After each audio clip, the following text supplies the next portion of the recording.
মুর্শিদাবাদ জেলার বঙ্গীয় প্রাদেশিক জাতীয় ক্রীড়া ও শক্তি সংঘের উদ্যোগে দুদিনব্যাপী নৃত্য অঙ্কন যোগাসন প্রতিযোগিতার আয়োজন করা হয়। যোগাসন চলছে নগর কলেজ প্রেক্ষাগৃহে। 150 জন ছাত্রছাত্রী এই যোগাসন প্রতিযোগিতা অংশগ্রহণ করেছে। গতকাল শনিবার নগর হাই স্কুলে অঙ্কন প্রতিযোগিতা ও নৃত্য অনুষ্ঠান অনুষ্ঠিত হয়। আজ রবিবার তার শেষ রজনী। এই অনুষ্ঠানে উপস্থিত ছিলেন খড়গ্রাম বিধানসভার বিধায়ক আশিস মার্জিত। প্রধান অতিথি হিসেবে উপস্থিত ছিলেন বিশিষ্ট সমাজসেবী ও নেতা অশোক দাস, নগর কমিটির মেম্বার মিরাজুল হক, ফারুক হোসেন সরকার, ওবায়দুর রহমান সহ সেলিম মমিন। বঙ্গীয় জাতীয় ক্রীড়া শক্তি সংঘের উদ্যোগে মুর্শিদাবাদ জেলায় দুদিন ব্যাপী একটা অনুষ্ঠান আয়োজন করা হয়েছিল। 28 আর 29 তারিখ আপনার নগর হাই স্কুলে হয়ে গেছে নৃত্য এবং অঙ্কন প্রতিযোগিতায়। তাতে অঙ্কনে আমাদের 200 জন ছেলে মেয়ে অংশগ্রহণ করেছিলেন। নৃত্যে আমাদের প্রায় 55-60 জন মতো অংশগ্রহণ করেছিলেন। আজকে 29 তারিখ নগর কলেজের প্রেক্ষাগৃহে আজকে একটা যোগাসনের আয়োজন করা হয়েছে। সেখানে গোটা জেলা থেকে 150 জন ছেলে মেয়ে আমাদের অংশগ্রহণ করেছে। উক্ত অনুষ্ঠানটি খুব সুন্দরভাবে পরিচালনাও চলছে। সকলেই সহযোগিতা করেছে। রাজ্য কমিটি থেকে জেলা কমিটি প্রত্যেকেই সহযোগিতা করেছে। আমার স্থানীয় ভাই বোন যারা আমাদের কমিটিতে আছে প্রত্যেকেই সহযোগিতা করেছে। এই অনুষ্ঠানটি শেষ হলে আগামী 13ই জুলাই আমাদের যারা উত্তীর্ণ হবে প্রত্যেকটি বিভাগে ফার্স্ট সেকেন্ড থার্ড তারা প্রত্যেকেই রাজ্য স্তরে কলকাতায় আগামী 13ই জুলাই সেখানে ফাইনাল একটা অনুষ্ঠিত হবে। কী নাম আপনার? আমার নাম মিরাজুল হক, আমি জাতীয় ক্রীড়া শক্তি সংঘের জেলা সেক্রেটারি। নৃত্য এবং অঙ্কন যে প্রতিযোগিতা হলো জিনাদের উদ্যোগে হলো, সত্যিই এই ধরনের অনুষ্ঠান, এই ধরনের প্রোগ্রাম অত্যন্ত প্রয়োজন। তাই যে উদ্যোক্তা যারা কাঁধে কাঁধ মিলিয়ে হাতে হাত মিলিয়ে আন্তরিকভাবে এত সুন্দর একটা প্রোগ্রামের আয়োজন করেছিলেন, সেই প্রোগ্রামে আমন্ত্রিত হয়ে আমি অভিভূত, আপ্লুত, গর্বিত এবং আনন্দিত।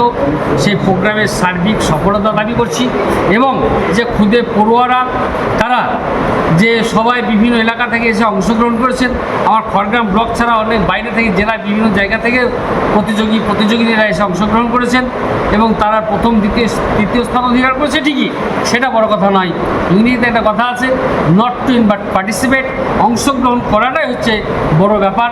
তাই সবাই অংশগ্রহণ করেছেন। সুন্দর কালচারাল প্রোগ্রাম হয়েছে।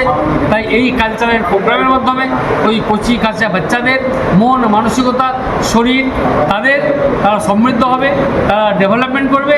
সুতরাং এই কালচারটা আস্তে আস্তে যে উচ্চ পর্যায়ে গিয়ে তারা বিভিন্ন জায়গায় তাদের যে সুপ্ত প্রতিভা সেটা ব্যক্ত করে তারা সমাজে প্রতিষ্ঠিত হবে।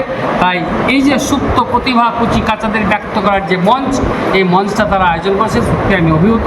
তাই এই ধরনের প্রোগ্রাম প্রায়শই খড়গ্রামে হয়। আমি প্রত্যেকটা অনুষ্ঠানে থাকি, তাদেরকে অনুপ্রেরণা দিই আমি। সুতরাং সেই অনুপ্রেরণা তাদের সঙ্গে থাকি। সুতরাং অত্যন্ত ভালো লাগলো এই প্রোগ্রামে অশোক দাস মশাই উনি এসেছিলেন। সুতরাং হাই স্কুলে হলো, আবার যোগাসন প্রতিযোগিতায় কলেজে অনুষ্ঠিত হবে। আগামীকালকে আমার এই সুন্দর যে সেমিনার হলে এখানে হবে। সুতরাং এই ধরনের প্রোগ্রাম হওয়া আবশ্যিক। তাই এলাকার এবং সেই সমস্ত ক্ষুদে পড়ুয়া প্রতিযোগীদের যে অভিভাবক মা আম্মারা যারা এসেছিলেন, অভিভাবকরা এসেছিল, তাদের যে মানসিকতা সেটাকে আমি ধন্যবাদ জানাই। তাই সব মিলিয়ে এই ধরনের আমার প্রত্যন্ত এলাকায় হচ্ছে। সুতরাং কালচারাল সাইডটা অত্যন্ত ডেভেলপমেন্ট হচ্ছে। আমার খড়গ্রাম একটা ভালো জায়গায় যাচ্ছে। এই কালচারাল সাইডের পাশাপাশি এডুকেশনে ডেভেলপমেন্ট হচ্ছে। আজকে আমার এলাকা থেকে 6 জন আমার মুসলিম সম্প্রদায়ের কচি কাঁচা বাচ্চা, সোনার ছেলে, দামান ছেলেরা নিটে চান্স পেয়েছে। সুতরাং এই নিটে যে চান্স পেয়েছে তাদেরকে সংবর্ধিত করা হলো। আমরাও তাদের বাড়ি বাড়িকে সংবর্ধনা উৎসাহিত করব।